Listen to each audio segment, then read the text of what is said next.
it's one of those things, one of those places where I think, and I'm not trying to advocate in this industry to be dishonest, but I think it's just we all need to step up.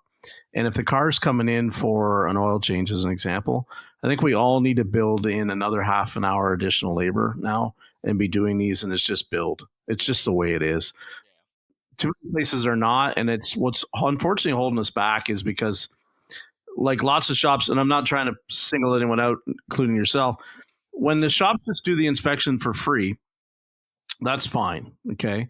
But what happens is when you don't even tell the customer you're doing it, and everybody is now doing the inspection, and the shop one shop is saying we also did an inspection, and then the other shop is just doing an oil change and doing the same inspection but not even telling the customer we inspected X, Y, and Z. Where it always ends up then is that I can't add value to the inspection because either somebody's doing it for free or it's just implied that I should do it. Well, unfortunately, with the younger technicians out there now, their brains work different.